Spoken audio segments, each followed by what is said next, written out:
Hello friend, आप सबका स्वागत है हमारे यूट्यूब चैनल स्टडी टीम में। तो चलिए आज की क्लास शुरू करते हैं और आज की क्लास में हम सामान्य हिंदी के 50 महत्वपूर्ण क्वेश्चन सॉल्व करेंगे। तो चलिए शुरू करते हैं। पहला क्वेश्चन है कि अगरबत्ती की सुगंध से थकावट दूर हो गई। निम्न में से इस वाक्य में प्रयुक्त काल है। ठीक है, हमको बताना है कि इसमें कौन सा काल होगा। अगरबत्ती की सुगंध से थकावट दूर हो गई, इसमें कौन सा काल है हमको बताना है। तो ऑप्शन ए पूर्ण वर्तमान काल, ऑप्शन बी है सामान्य भूतकाल, ऑप्शन सी है पूर्ण भूतकाल और ऑप्शन डी है पूर्ण भूतकाल।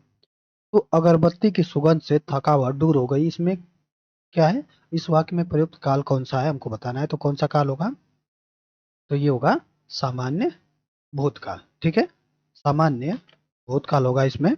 ठीक है, चलिए देखते हैं कि पूर्ण वर्तमान काल किसे कहते हैं। पूर्ण वर्तमान काल किसे कहते हैं। वर्तमान में क्रिया की पूर्णता का बोध कराने वाले क्रिया के रूपांतर को हम क्या कहते हैं, पूर्ण वर्तमान काल कहते हैं। ठीक है, वर्तमान वर्तमान में क्रिया की पूर्णता, वर्तमान में क्रिया की पूर्णता पूर्णता का बोध कराने कराने वाले क्रिया क्रिया की रूपांतर को क्रिया के रूपांतर क्रिया के रूपांतर को हम क्या कहते हैं। तो क्रिया के रूपांतर को हम पूर्ण वर्तमान पूर्ण वर्तमान काल कहते हैं। ठीक है, सामान्य भूतकाल किसे कहते हैं। सामान्य भूतकाल किसे कहते हैं, तो सामान्य भूतकाल जिससे बीते हुए समय में कार्य के संपन्न होने की सूचना मिलती है, उसे हम क्या बोलते हैं, सामान्य भूतकाल कहते हैं। जिससे जिससे बीते हुए बीते हुए समय में बीते हुए समय में कार्य बीते हुए समय में कार्य के संपन्न होने की सूचना मिलती है। होने की सूचना मिलती है वहाँ क्या होता है, वहाँ वहाँ सामान्य सामान्य भूतकाल होता है।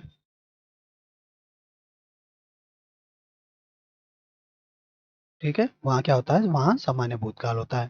पूर्ण भूतकाल क्या होता है। पूर्ण भूतकाल हम दूसरे यहाँ पे लिखते हैं। पूर्ण भूतकाल पूर्ण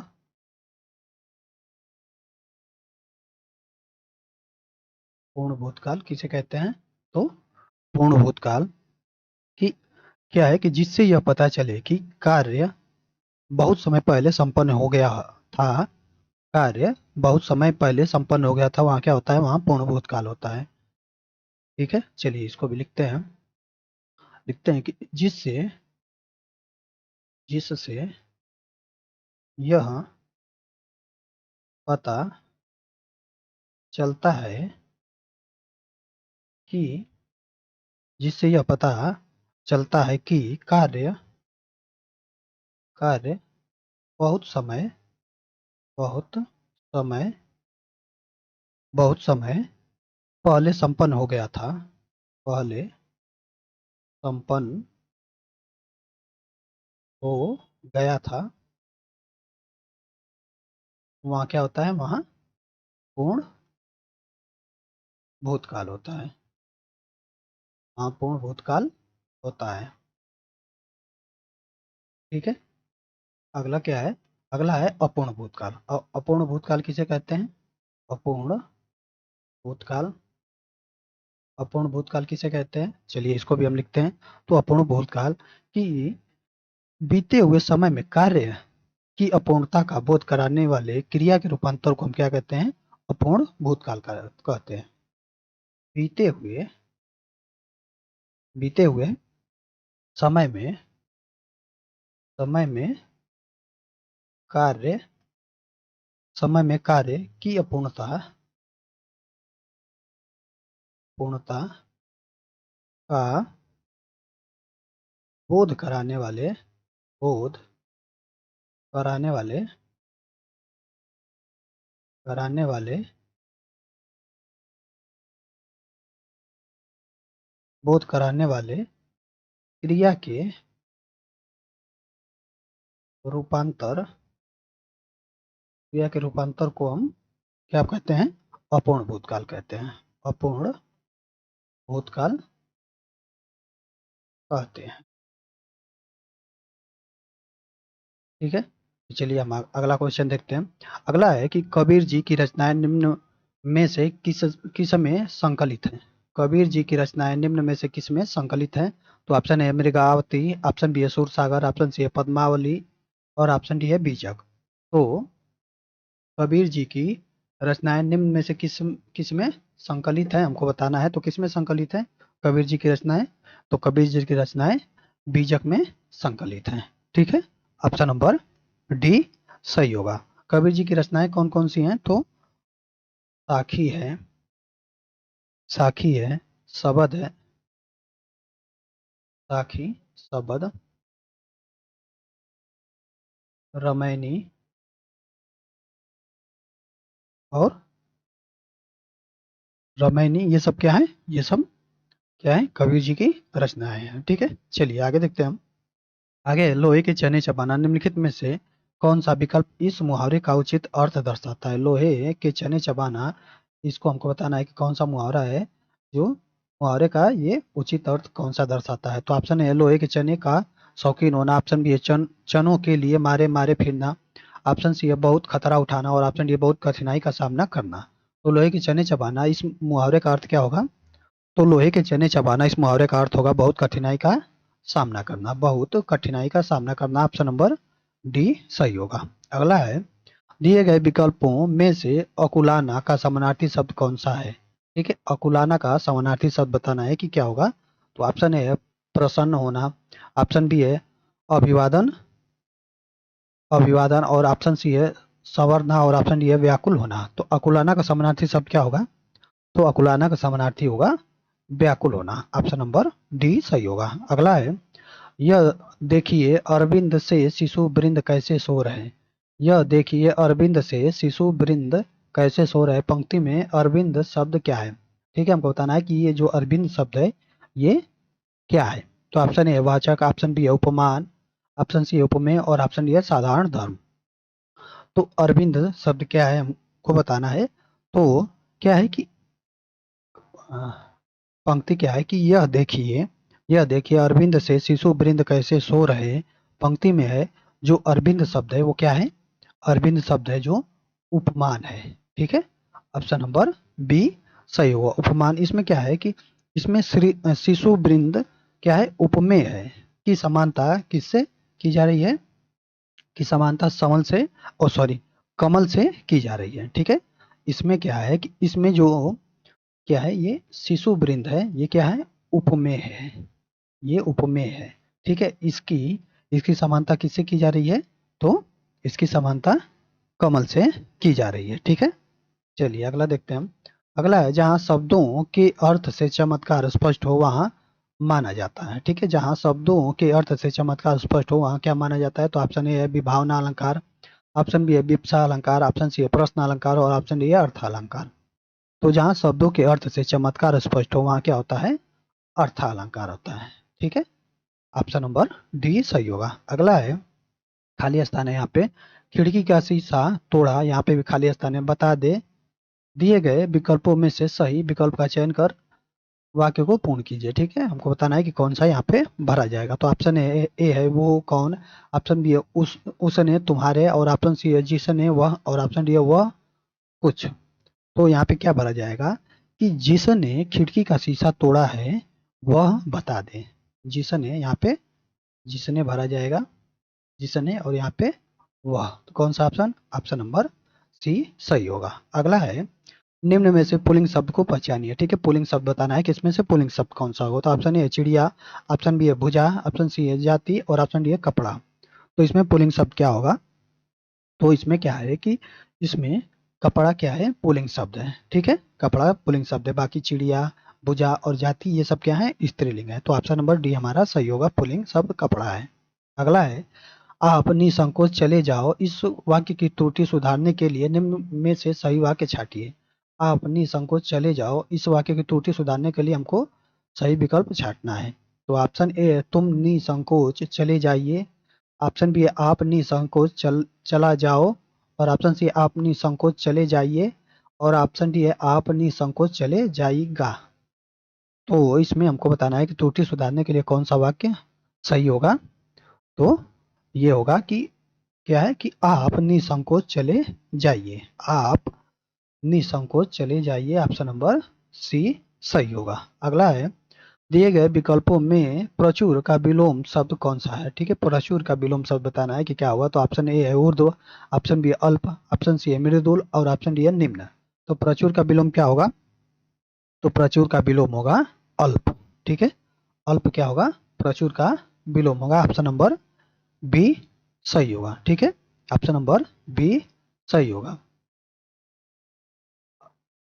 ठीक है, चलिए आगे देखते हैं हम। आगे है, निम्न में से बंधु शब्द का बहुवचन रूप कौन सा है। ठीक है, बंधु शब्द का हमको बहुवचन बताना है कि बहुवचन क्या होगा। तो ऑप्शन ए है बंधु, ऑप्शन बी है बंधु वर्ग, ऑप्शन सी है बंधुएं और ऑप्शन डी है बंधु ओम। तो बंधु का बहुवचन क्या होता है। तो बंधु का बहुवचन होगा बंधु वर्ग। ऑप्शन नंबर बी सही होगा। अगला है, यहाँ लगभग कोई 2 दर्जन के करीब संतरे हैं, इस वाक्य की अशुद्धि दूर करने के लिए निम्न में से सही वाक्य पहचानिए। ठीक है, यहाँ लगभग कोई 2 दर्जन के करीब संतरे हैं, इसको हमको शुद्ध बताना है। तो कौन सा ऑप्शन होगा वो बताना है। तो ऑप्शन ए है, यहाँ करीब दो सॉरी यहाँ करीब कोई 2 दर्जन संतरे हैं। ऑप्शन डी है, यहाँ लगभग 2 दर्जन संतरे हैं। ऑप्शन सी है, यहाँ लगभग 2 दर्जन के करीब संतरे हैं। और ऑप्शन डी है, यहाँ कोई 2 दर्जन के करीब संतरे हैं। तो हमको बताना है कि कौन सा अशुद्धि दूर करने के लिए कौन सा विकल्प सही होगा। तो ये होगा यहाँ पे कि यहाँ लगभग 2 दर्जन संतरे हैं। यहाँ लगभग 2 दर्जन संतरे हैं, ऑप्शन नंबर बी सही होगा। अगला है, कोयले की दलाली में मुंह काला, इस लोकोक्ति का अर्थ निम्नलिखित में से कौन सा विकल्प दर्शाता है। ठीक है, कोयले की दलाली में मुंह काला, इस लोकोक्ति का अर्थ हमको बताना है कि क्या होगा। तो ऑप्शन ए, बुरा कार्य बदनामी का कारण बन जाता है। ऑप्शन बी है, तुच्छ व्यक्ति अधिक प्रदर्शन करता है। ऑप्शन सी, अपराधी स्वयं ही डरा डरा रहता है। और ऑप्शन डी है, सभी वस्तुएं समान नहीं होती। तो कोयले की दलाली में मुंह काला, इस लोकोक्ति का अर्थ क्या होगा। तो इसका अर्थ होगा कि बुरा कार्य बदनामी का कारण बनता है। ऑप्शन नंबर ए सही होगा। अगला है, निम्न में से सही जोड़ा चुनिए। ठीक है, सही जोड़ा हमको बताना है कि इसमें से सही जोड़ा कौन सा है। तो option A, Mahadevi Verma Yayati. Option B है, नासिरा शर्मा जिया हट। ऑप्शन सी है, जयशंकर प्रसाद यामा। और ऑप्शन डी है, सुमित्रानंद पंत चिदम्बरा। तो हमको सही जोड़ा बताना है कि इसमें सही जोड़ा कौन सा है। ठीक है, तो कौन सा इसमें सही जोड़ा है। तो ये सुमित्रानंद पंत चिदम्बरा, ये क्या है, ये सही जोड़ा है। ठीक है, ऑप्शन नंबर डी सही होगा। अगला है, दिए गए विकल्पों में से उन्नत शब्द क्या दर्शाता है। उन्नत शब्द क्या दर्शाता है हमको बताना है। तो ऑप्शन ए विशेष, ऑप्शन बी है प्रविशेषण, ऑप्शन सी है विशेषण और ऑप्शन डी है क्रिया विशेषण। तो उन्नत शब्द क्या दर्शाता है हमको बताना है। तो इसमें क्या है कि उन्नत शब्द क्या दर्शा रहा है। तो इसमें विशेषण, उन्नत शब्द क्या है, विशेषण है। ठीक है, ऑप्शन नंबर सी सही होगा। विशेषण किसे कहते हैं। तो विशेषण संज्ञा या सर्वनाम की विशेषता बताने वाले शब्दों को हम क्या कहते हैं, विशेषण कहते हैं। संज्ञा या सर्वनाम की विशेषता बताने वाले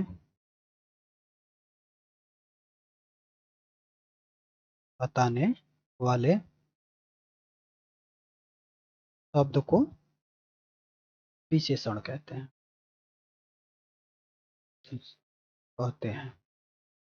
ठीक है, प्रविशेषण कहते हैं, किसे कहते हैं।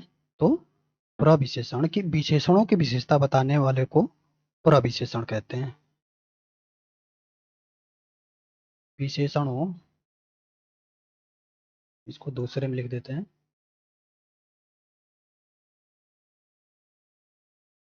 प्रविशेषण। प्रविशेषण किसे कहते हैं। तो विशेषण, विशेषणों की विशेषता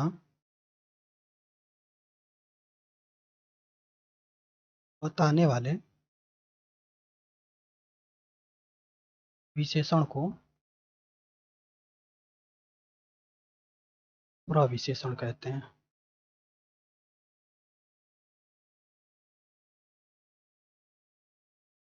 ठीक है, चलिए अगला देखते हैं।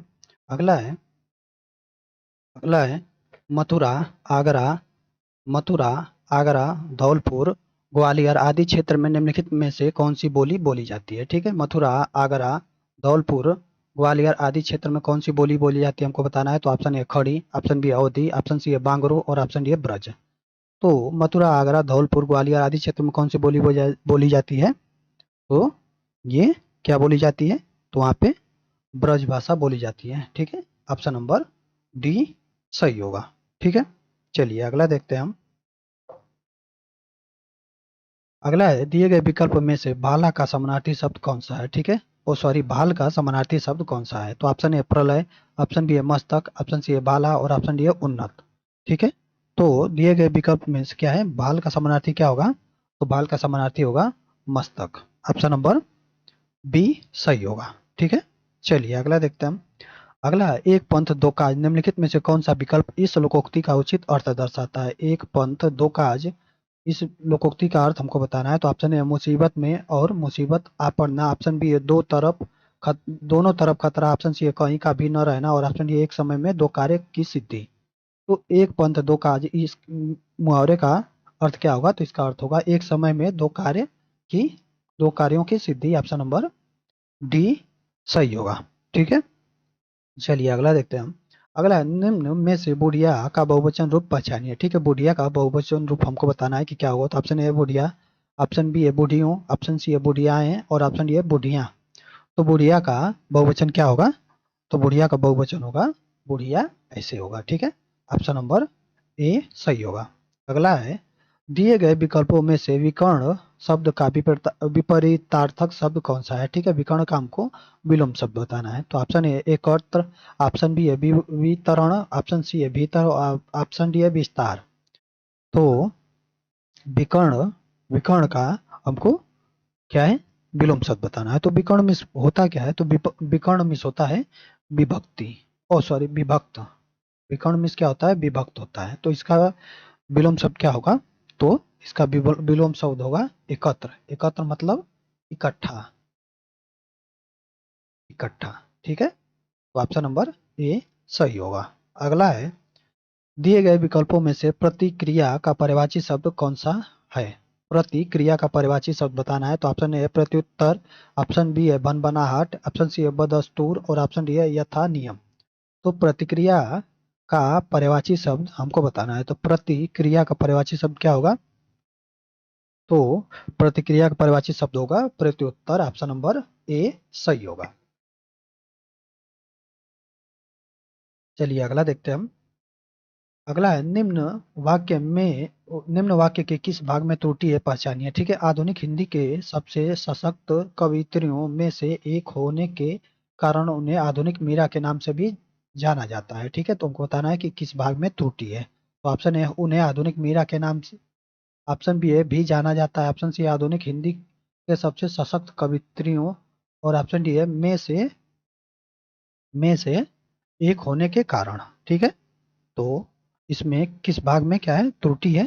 तो कौन सा ऑप्शन सही होगा। तो ये होगा ऑप्शन नंबर सी सही होगा। ठीक है, क्या है कि आधुनिक हिंदी के सबसे सशक्त कवित्रियों क्या है, इसमें इसमें त्रुटि है। ठीक है, चलिए अगला देखते हैं। अगला है निम्न में से शुद्ध वाक्य पहचानिए। ठीक है, शुद्ध वाक्य बताना है कि इसमें से शुद्ध वाक्य कौन सा होगा। तो ऑप्शन ए वाह कितना घृणित दृश्य है, ऑप्शन बी है ओह कितना घृणित दृश्य है, ऑप्शन सी है छी कितना घृणित दृश्य है, यहाँ पे घृणित होगा, घृणित। और ऑप्शन डी है आह कितना घृणित दृश्य है। तो शुद्ध वाक्य इसमें से कौन सा होगा। तो ये होगा कि छी कितना घृणित दृश्य है। ऑप्शन नंबर सी सही होगा। अगला है हनुमान हनुमान की पूंछ में लग न पाई आग, लंका सगरी जल गई, गए निशाचर भाग। इस पंक्ति में कौन सा अलंकार व्यक्त है, वो बताना है कि अलंकार इसमें कौन सा है। तो ऑप्शन है अनियोक्ति अलंकार, ऑप्शन बी अतिशोक्ति अलंकार, ऑप्शन सी है रूपक अलंकार और ऑप्शन डी उपमा अलंकार। तो दी गई पंक्ति में क्या है, इसमें कौन सा हो। तो अतिशयोक्ति अलंकार होगा। ठीक है, ऑप्शन नंबर बी सही होगा। यहाँ पे क्या है कि यहाँ पे बात का बढ़ा चढ़ाकर वर्णन किया गया है। ठीक है, कि यहाँ पे क्या बढ़ा चढ़ा के बात की गई है कि हनुमान जी की पूंछ में आग लगने से पहले ही सारी लंका जल गई और राक्षस भाग गए। यहाँ पे ये बात को चढ़ा बढ़ा के बोली गई है। ठीक है, तो अतिशोक्ति अलंकार होगा। अगला है, दिए गए विकल्पों में से पवित्रता का विशेषण कौन सा है? पवित्रता का विशेषण हमको बताना है। तो ऑप्शन ए पाक, ऑप्शन बी है पवित्रात्मा, ऑप्शन सी है पवित्र और ऑप्शन डी है पवित्रतम। तो पवित्रता का विशेषण क्या होगा? तो पवित्रता क्या है? ये भाववाचक भाववाचक संज्ञा है। ये क्या है? भाववाचक संज्ञा है। और हमको इसको बताना है कि इसका विशेषण क्या होगा। तो इसका विशेषण क्या होगा? इसका विशेषण होगा पवित्र।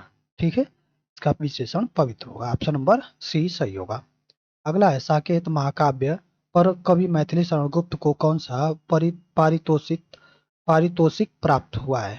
ठीक है, साकेत महाकाव्य पर कवि मैथिली शरण गुप्त को कौन सा पारितोषिक प्राप्त हुआ वो बताना है। तो option A SAARC literary award, option B है ज्ञानपीठ, ऑप्शन सी है सरस्वती और ऑप्शन डी है मंगला प्रसाद। तो कौन सा उनको पारितोषिक प्राप्त हुआ है? तो कौन सा ऑप्शन सही होगा इसमें? तो इसमें कौन सा सही होगा? तो ये होगा ऑप्शन नंबर कौन सा? साकेत के लिए साकेत महाकाव्य के लिए मैथिली शरण गुप्त को क्या प्राप्त हुआ है? तो उनको प्राप्त हुआ है मंगला प्रसाद पारितोषिक। पारितोषिक पारितोषिक प्राप्त हुआ है। ठीक है, ऑप्शन नंबर डी सही होगा। अगला है, आज हर कोई मानसिक रूप से बीमार दिखता है। आज हर कोई मानसिक रूप से बीमार दिखता है, इस वाक्य में हर कोई किस प्रकार का शब्द है? हर कोई किस प्रकार का शब्द है हमको बताना है। तो ऑप्शन ए सदैव बहुवचन, ऑप्शन बी है एक वचन, ऑप्शन सी है बहुवचन और ऑप्शन डी है सदैव एक वचन। तो आज हर कोई मानसिक रूप से बीमार दिखता है, इस वाक्य में प्रयुक्त क्या है? कि हर कोई क्या है? एक सदैव एक वचन में प्रयोग होता है। सदैव एक वचन में प्रयोग होता है। ऑप्शन नंबर डी सही होगा। अगला है, गांधी गांधी को राष्ट्रपिता कहा गया, इस वाक्य में संज्ञा किस रूप में परिवर्तित हो रही है? गांधी को राष्ट्रपिता कहा गया, इस वाक्य में संज्ञा किस रूप में परिवर्तित हो रही है? तो ऑप्शन है जातिवाचक से व्यक्तिवाचक, ऑप्शन बी है व्यक्तिवाचक से जातिवाचक, ऑप्शन सी है व्यक्तिवाचक से भाववाचक और ऑप्शन डी है भाववाचक से जातिवाचक। तो क्या है कि इसमें क्या है कि इसमें क्या है? संज्ञा किससे किस में हो रही है? तो इसमें जातिवाचक से व्यक्तिवाचक के रूप में परिवर्तित हो रही है। जातिवाचक से व्यक्तिवाचक, ऑप्शन नंबर ए सही होगा। अगला है, निम्नलिखित में से धूर्त शब्द से संबंधित मुहावरा पहचानिए। ठीक है, धूर्त शब्द से संबंधित मुहावरा बताना है। तो ऑप्शन ए हाथ साफ करना, ऑप्शन बी है रंग सियार, ऑप्शन सी है जहर उगलना और ऑप्शन डी है नाको चने चबवाना। तो धूर्त शब्द के लिए संबंधित क्या है? मुहावरा बताना है। तो धूर्त शब्द के लिए क्या होगा? तो इसमें होगा रंगा सियार। ऑप्शन नंबर बी सही होगा। अगला है, जंगल में लगने वाली आग क्या कहलाती है? जंगल में लगने वाली आग क्या कहलाती है? तो ऑप्शन ए जठरा नल, ऑप्शन बी है वानल, ऑप्शन सी है दावानल और ऑप्शन डी है कामानल।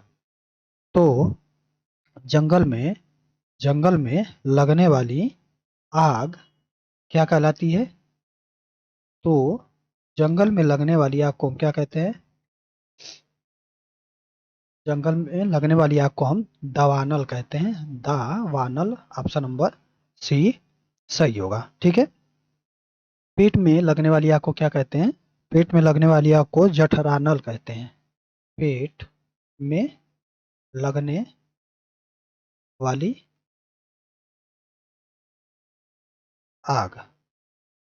ठीक है, पेट में लगने वाली आग। समुद्र या पानी की आग को हम क्या कहते हैं? तो बड़वानल कहते हैं। समुद्र समुद्र समुद्र या पानी की आग को हम क्या कहते हैं? बड़वानल कहते हैं। ठीक है, समुद्र की आग। और इसमें क्या है? कामानल को क्या कहते हैं? तो काम वासना की आग को हम कामानल कहते हैं। काम वासना की आग को हम कामानल कामानल कहते हैं। ठीक है, चलिए अगला देखते हैं हम। अगला सही विकल्प बताइए। ज्ञान की किसी विशेष विद्या पोस्ट में कार्य क्षेत्र में प्रयोग किए जाने वाले शब्दों को कहते हैं। ठीक है, ज्ञान की किसी विशेष विद्या कार्य क्षेत्र में प्रयोग किए जाने वाले शब्द को क्या कहते हैं बताना है। तो ऑप्शन ए अनेकार्थी शब्द, ऑप्शन बी पारिभाषिक शब्दावली, ऑप्शन सी मुहावरा और ऑप्शन डी पर्यायवाची शब्द। ठीक है, तो ज्ञान की किसी विशेष विद्या कार्य क्षेत्र में प्रयोग की जाने वाली किए जाने वाले शब्दों को हम क्या कहते हैं, तो उसको हम पारिभाषिक शब्दावली कहते हैं। ठीक है, ऑप्शन नंबर बी सही होगा। अगला है भाववाच्य में क्रिया होती है। भाववाच्य में क्रिया होती है तो ऑप्शन ए बहुवचन में, ऑप्शन बी एक वचन में, ऑप्शन सी है ए और बी दोनों में और ऑप्शन डी इनमें से कोई नहीं। तो भाववाच्य में क्रिया क्या होती है, एक वचन में होती है। ठीक है, ऑप्शन नंबर बी सही होगा। अगला है चुनौती शब्द में कौन सा प्रत्यय है। ठीक है, चुनौती शब्द में कौन सा प्रत्यय हमको बताना है। तो ऑप्शन ए है मन, ऑप्शन बी है मन है, ऑप्शन सी है ती और ऑप्शन डी है आती। तो चुनौती में प्रत्यय कौन सा है, तो चुनौती में प्रत्यय है यहाँ पे आती नहीं है, औती है। ठीक है, औती। ठीक है, तो ये होगा ऑप्शन नंबर डी चुनौती। ठीक है, चुनौती में औती प्रत्यय है। अगला है किस शब्द में अल उपसर्ग का प्रयोग हुआ है। ठीक है, अल उपसर्ग का प्रयोग किसमें हुआ है हमको बताना है। तो ऑप्शन ए अलमस्त, ऑप्शन बी अलमारी, ऑप्शन सी अलकनंदा और ऑप्शन डी है अलका। तो अल उपसर्ग किस में प्रयोग हुआ है हमको बताना है। तो किस में प्रयोग हुआ है, तो अलमस्त, अलमस्त शब्द में क्या है अल उपसर्ग का प्रयोग हुआ है। ऑप्शन नंबर ए सही होगा। ठीक है, अगला है चेहरे की हवाइयाँ उड़ना मुहावरे का सही अर्थ है। चेहरे की हवाइयाँ उड़ना मुहावरे का सही अर्थ बताना है। तो ऑप्शन ए तेजी से चलना, ऑप्शन बी है घबरा जाना, ऑप्शन सी है जवाब न देना और ऑप्शन डी है क्रोधित होना। तो चेहरे की हवाइयाँ उड़ना इस मुहावरे का अर्थ क्या होगा, तो इसका अर्थ होगा कि घबरा जाना। ठीक है, ऑप्शन नंबर बी सही होगा। ठीक है, ऑप्शन नंबर बी सही होगा। अगला है सदैव में प्रयुक्त संधि कौन सी है। ठीक है, सदैव में प्रयुक्त संधि कौन सी है हमको बताना है। तो ऑप्शन ए यौन संधि, ऑप्शन बी है दीर्घ संधि, ऑप्शन सी है वृद्धि संधि और ऑप्शन डी है अयाधि संधि। तो सदैव का संधि विच्छेद क्या होगा, तो सदैव का संधि विच्छेद होगा सदा प्लस एव। ठीक है, क्या होगा, सदा प्लस एव, इसका क्या होगा संधि विच्छेद होगा। तो इसमें कौन सी संधि हो जाएगी, तो इसमें हो जाएगी वृद्धि संधि। ऑप्शन नंबर सी सही होगा। ठीक है, चलिए अगला देखते हैं। अगला है यह काम मैं आप कर लूंगा, यह काम मैं आप कर लूंगा पंक्ति में आप है।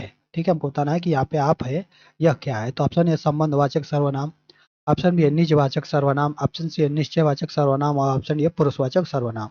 वो आप क्या है, तो आप है ये निजवाचक सर्वनाम। ठीक है, ऑप्शन नंबर बी सही होगा। अगला है छंद के अंगों के आधार पर गण किसे कहते हैं। छंद के अंगों के आधार पर गण किसे कहते हैं। तीन वर्णों के समूह को, ऑप्शन ए है तीन वर्णों के समूह को, ऑप्शन बी है दो वर्णों के समूह को, ऑप्शन सी है चार वर्णों के समूह को और ऑप्शन डी उपयुक्त में से कोई नहीं। तो छंद के अंगों के आधार पर गण किसे कहते हैं, तो छंद के अंगों के आधार पर गण क्या है, तीन वर्णों के समूह को हम कहते हैं। ठीक है, तीन वर्णों के समूह को हम कहते हैं। तो ऑप्शन नंबर ए सही होगा। ठीक है, ऑप्शन नंबर ए सही होगा।